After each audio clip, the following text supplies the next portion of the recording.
Hello and welcome. I'm Patti Napolitano with Wellness Cleveland, and tonight we are re-reviewing our same questions from study.com as a study technique for the LISW exam in the state of Ohio. We are studying for the clinical exam.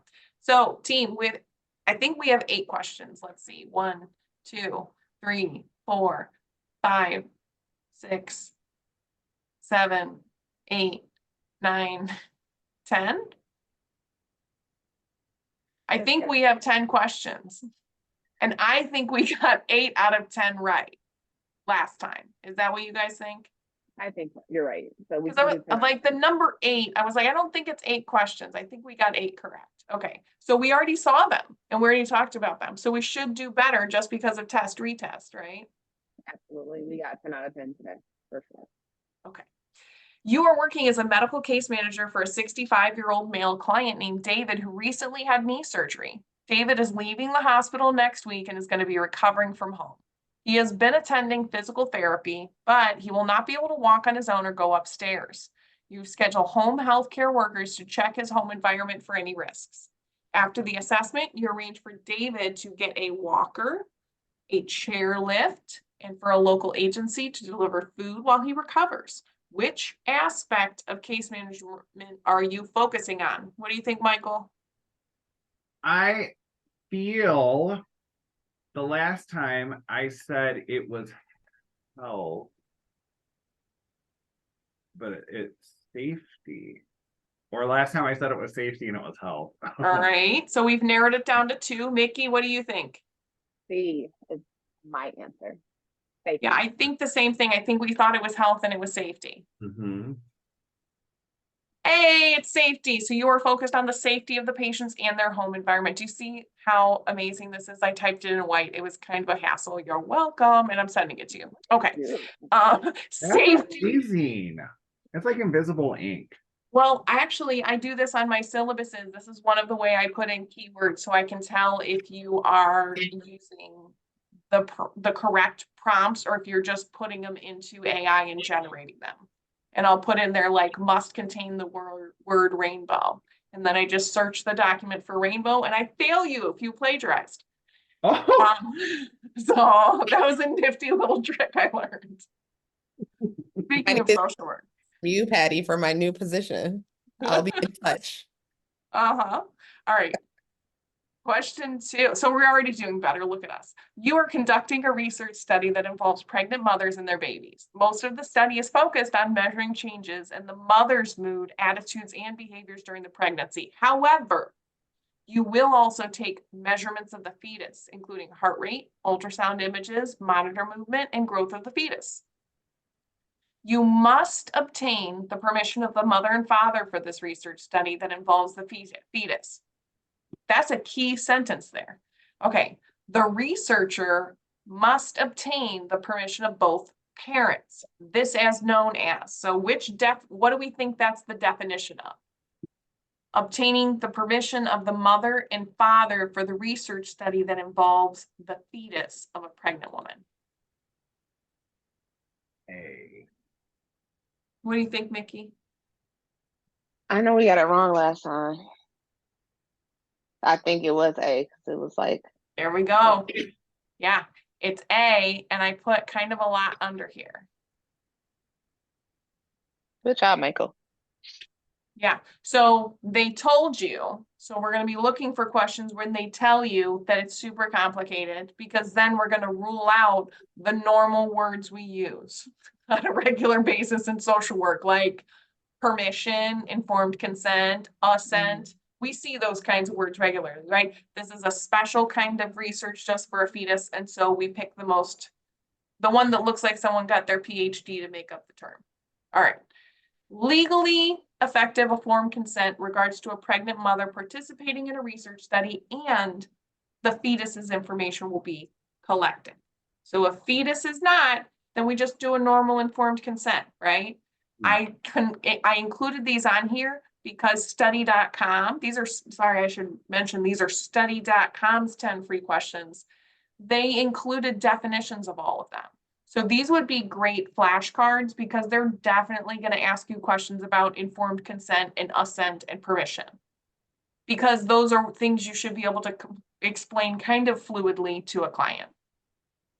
I don't like that they pick the one that doesn't make sense for the test questions, the prep, but that's what they do on the exam. Is you're like, why should I know this? Which of the following is a characteristic teachers and parents should look for when trying to identify if a child has autism spectrum disorder? I think we got this one wrong. A, the child does not make eye contact while speaking or listening to someone. B, the child has a short attention span and begins to fidget during a longer lesson. C, the child completes certain tasks ritualistically and becomes upset if they cannot do this certain task their own way. And D, the child struggles to correctly identify letters while they are reading. A. A.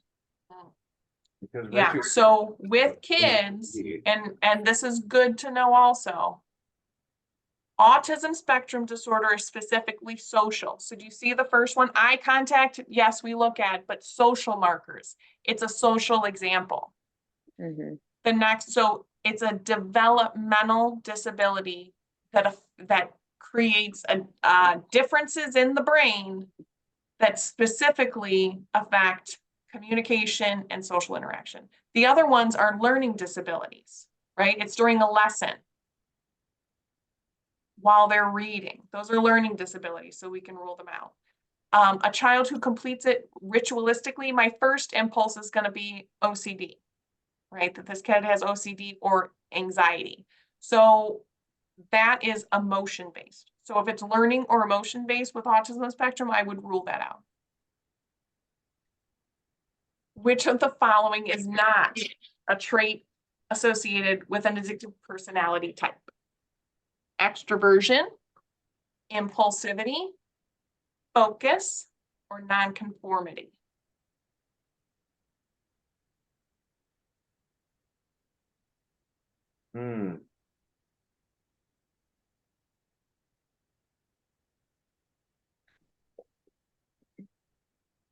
Focus. I'm gonna go C. It's Okay. focus. And these are helpful. Type A personality is linked with ambitious and focus. You know what else it's linked with? Neuroticism, Alzheimer's, anxiety. So these are not full diagnostic lists. Okay, so the autism spectrum kind of caught us up, and this one too, I'm like, I don't really know that one. They're looking for us to say like, oh, focus, that's a type A thing. And then addictive personality is extroversion and impulsivity. So in addiction, HALT, if I really, really want to use, do I want to use, or am I hungry, angry, lonely, or tired? Right? Because I impulsively want to end this feeling right now. And in the HALT, excuse me, hungry, angry, lonely, tired, the L is lonely. And in trauma and in addiction, loneliness and social connectedness. So yeah, of course, it's like extroverts who want to be around people.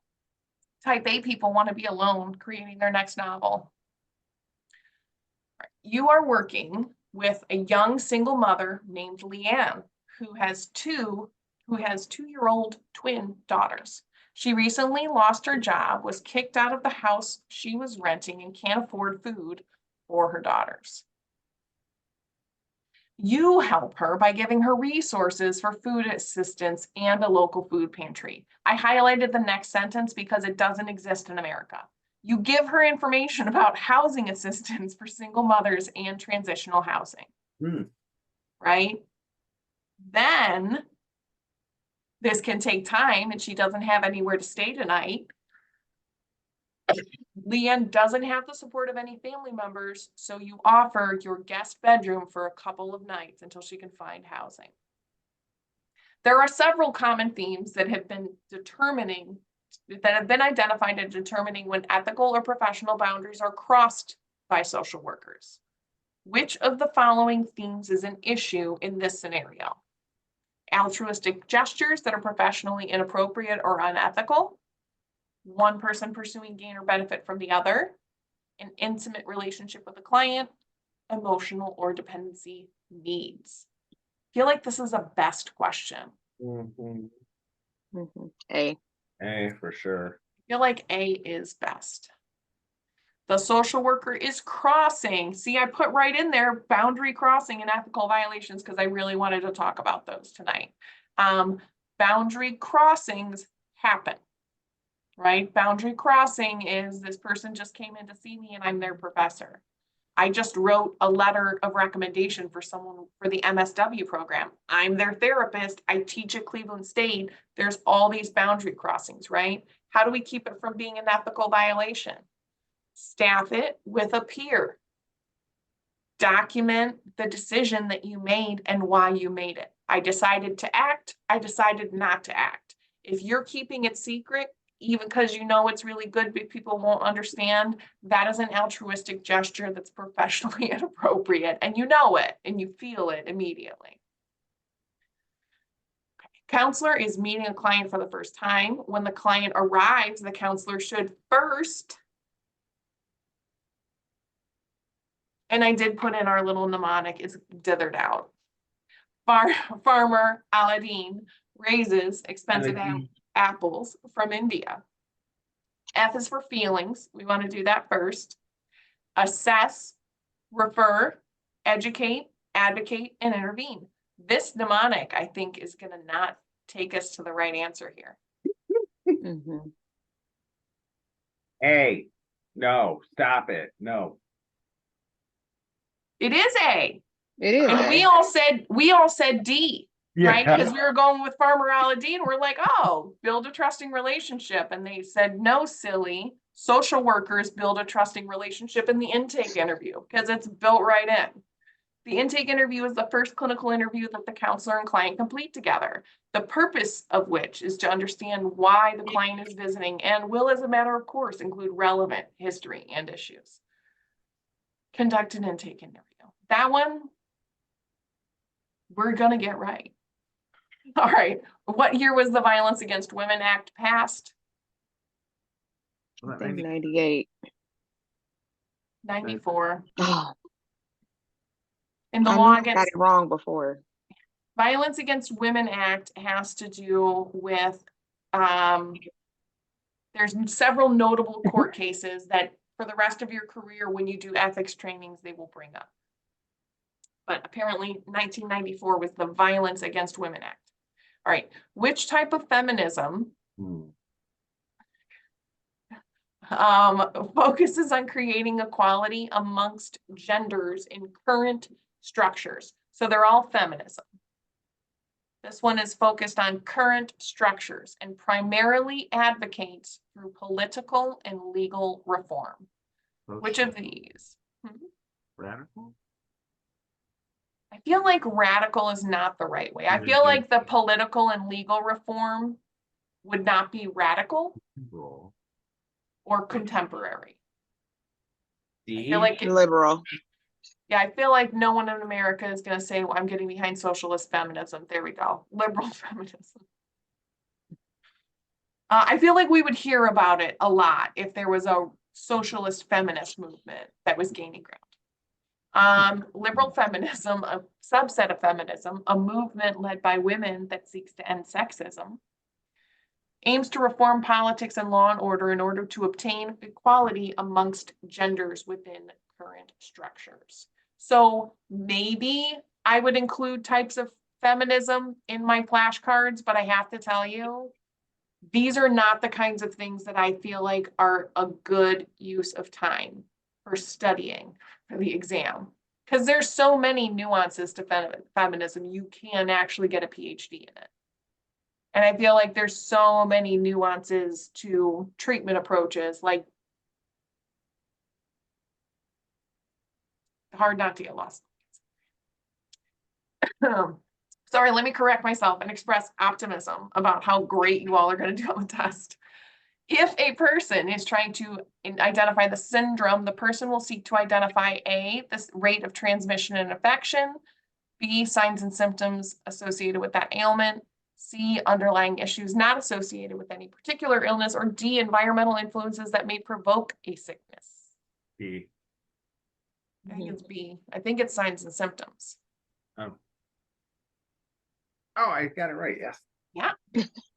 Syndromes are a combination of signs and symptoms that make up an illness or disease. All right, person in environment theory includes the following 3 steps except which. So which are we not going to do evaluating someone using person in environment? Assess an individual's environment and influences. That seems like a yes. But staying close. Consider past experiences and analyze an individual's inner world. Seek to improve environments and influences. Again, they're using the keywords. That seems like a yes. Identify how influences impact an individual. What do you guys think? B. B, yeah. Yeah, so it's not the inner world for personal and environment. Person in environment. A social worker has been called in to assist a client who has refused to ingest pills for pain due to their cultural beliefs. After the initial interview, the social worker feels that the client can benefit from what as a means to address pain management in ways that align with their beliefs. A, healthcare disparities. B, cultural awareness. C, transcultural healthcare. Or D, cultural sensitivity. C. B. Yeah, I'm pretty sure it's C. Transcultural healthcare is a way to provide care for patients that fits their medical and cultural needs. I did not find any more elucidating description of why that was the correct answer, but we got there. I think we just got 10 out of 10. What do you think? I feel you're correct. I feel you're correct. I So feel correct. when we are learning something, we're not memorizing it, right? The way that memory works, we're not going in and opening this file folder and relearning it. We are practicing, we are creating the neural pathway of going over this information, and we're practicing solving the problem. So when you're memorizing, you're not actually storing it like flashcards. You're practicing the circuit so that you have muscle memory, just the same way that a professional cyclist goes and goes and goes, because so they become more efficient, right? So studying, you are not trying to become a smarter or better or wiser social worker. You already know these things. Prepping for the exam, we're just practicing reviewing it and selecting the right answer. So whether you're doing all new content every time or doing the same one, we learned things tonight, right? Mm-hmm. It was not a snap judgment, and we're really smart people. So don't be afraid to just take 10 flashcards and say, these are going to be my 10 flashcards of the week. And I'm going to read them out loud to the mirror. And I'm going to read them out loud to my cat, right? In a non-stressed environment, because then you're creating new neural circuits when you're relaxed and when you're at home and in the morning and in the night. So at the start of today, I was saying, like, how long is it going to be? And like, you want to plan for 6 weeks out, and then you want to schedule it and think about what time of day am I taking the test? And that's the time of day you want to practice, so that your brain is used to being caffeinated at a certain level, hydrated at a certain level, fed at a certain level, so that you have that muscle memory to perform in that environment. Because when we're most relaxed is when we have the most access to our prefrontal cortex for problem solving.